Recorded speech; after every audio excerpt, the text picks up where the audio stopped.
They are actually delaying their own payments, delaying themselves getting paid.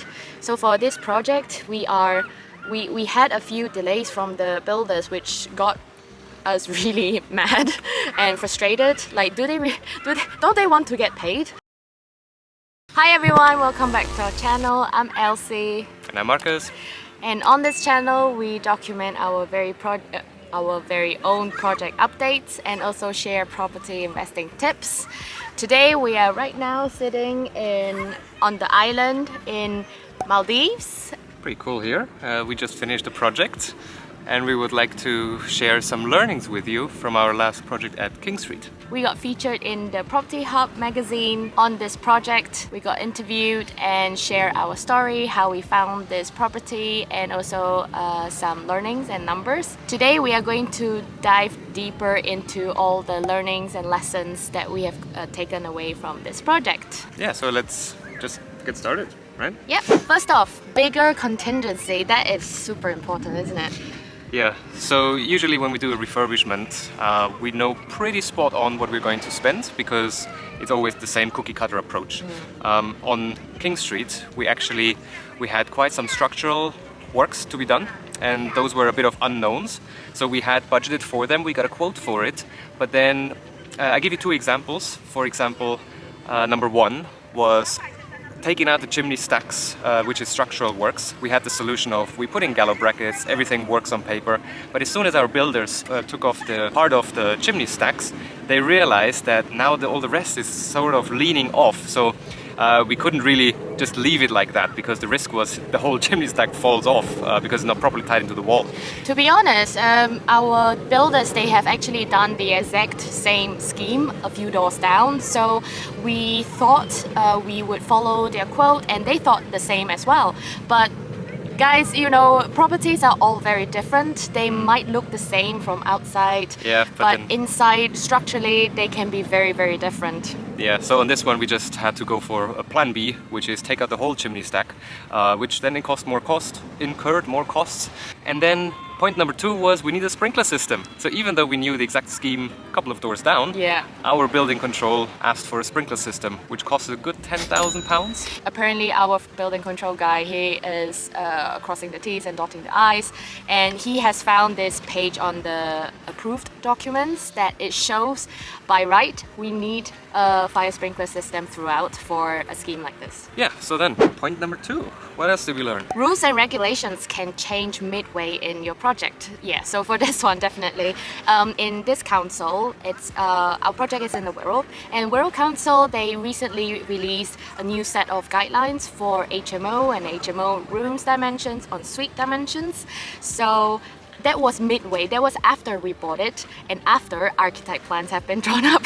So when we saw the new release of the documents, we went back to our architect to tell them, I think we need to amend our plans a bit. Yeah, you have to implement those new changes. So even though we have done other HMOs in the exact same council, now they have revamped their guidelines and we need to comply with them. Luckily the building was big enough so we could accommodate all changes. But yeah, that's just something to keep in mind. Make sure you look at the most up-to-date guidelines. Yeah. And we are very grateful that our architect, they are very flexible and they're very willing to help us amend the plans to make sure that we stay on the right side of guidelines and regulations. Yeah, so really thankful that they make the changes even after we firmed up the plans. Yeah. So of course those 2 points then lead to some timeline disruptions and delays. So just to give you a rough run-through of how long this project takes, we bought it in February. Was it February of 2021, and we had to go through planning because we needed planning for the rear dormer of the HMO above, and also prior approval planning application for the ground floor vacant shop into 2 studios. So that took a while, and also we were busy with other projects. We had to prioritize other projects to finish them up. So the official start date for our builders were in June 2021, and that's when they started ripping out all the floors and strip out and doing a lot of structural works, which maybe I'll put in some pictures over here. When our builders started the job, they thought they would be done by November 21, but lo and behold, they had to sort of asked us for extension of the project completion to February of 2022. Yeah, so all that just takes longer because you cannot really bring in people when there is structural work going on, so Yeah. it just delays the whole project as if you started later. Yeah. And that's a big learning for us. Yeah. And there were a lot of delays on the utility side, isn't it? You were on the phone all the time. Yeah, it took a good year to get the water connection sorted, Gas. the gas and the electrics. Yeah. So always do it at the beginning of the project. We Yes. started it straight away on the beginning of the project, but it still took a Super, good part of super long. 12 months to have everything finished. Yeah. Yeah. So the learning there is really if anything that is happening along the critical path to completion, if it doesn't really deter that path, then you should keep on going. Make sure that you focus on the critical path activities. So what do I mean by that? That is, for example, you need to get the gas meters in so you can connect your heating system. So your priority is get that gas meter sorted, because otherwise, if you don't have the heating on, then you cannot bring in the painters.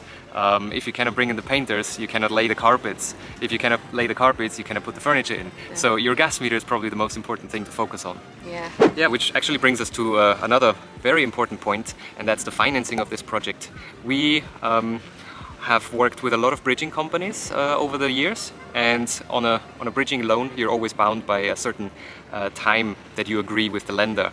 And if you get to the end of that term, You have to ask for extension. you have to ask for an extension and probably pay another fee. However, on this project, we worked with a private lender, and even though the project took longer, we didn't have any penalties for that. And that really gave us the flexibility. From their point of view, it's like they are really happy just collecting the interest, monthly interest, hands off, because we are taking on all the responsibility, we are doing all the work, and for them, it's they don't penalize for extending, because what they are getting out of it is just consistent interest, monthly payments from there. So it's win-win for everyone. Yeah, and that's the reason why we work with people that have a timeline of like 5 years, for example, so that we are not stressed by those, 12 months and we have to finish the project. Because right now we see projects can take longer, and working with someone who has signed up for a 5-year contract is way more relaxed, I would say, on our side. The investors still receive their interest, and that's fine for us. But we don't have that stress of having to finish the project on time, because sometimes it just takes longer, as we can see. Yeah, another learning is probably making decisions as investor and being business owners. It's a really different mindset, I would say, as compared to maybe working at a 9-to-5 job. You're working for a company. Any decisions that you make as an employee, it might affect the company, but the whole responsibility doesn't fall really on you. If you make a mistake, you can rectify it. The company backs you up. But as business owners, any mistake that we make, everything is down to us. We are the ones taking on responsibilities and risks. So if we were to make a mistake, we have to rectify it ourselves. Well, the last one is really team morale, because you have to keep the builders motivated to get to the finishing line. They need to finally get paid. So if they come up with excuses or not being around to really finish up the snags, they are actually delaying their own payments, delaying themselves getting paid. So for this project, we had a few delays from the builders, which got us really mad and frustrated. Like, don't they want to get paid? So we have to keep up our spirit and keep them motivated to get to the finishing line. So we can get building control sign off, HMO license sign off, everything signed off, and then they can get paid. Well, right guys, those are our learnings from King Street. Probably there are way more, but these are the main learnings that we've had on this project. If you've liked this, then please give us a like, comment below if you have any other questions about this, and if you fancy, subscribe for our next videos. And up until then, see you then. Bye-bye. Bye.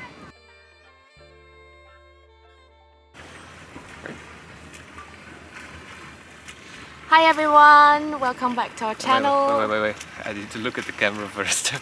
Okay, so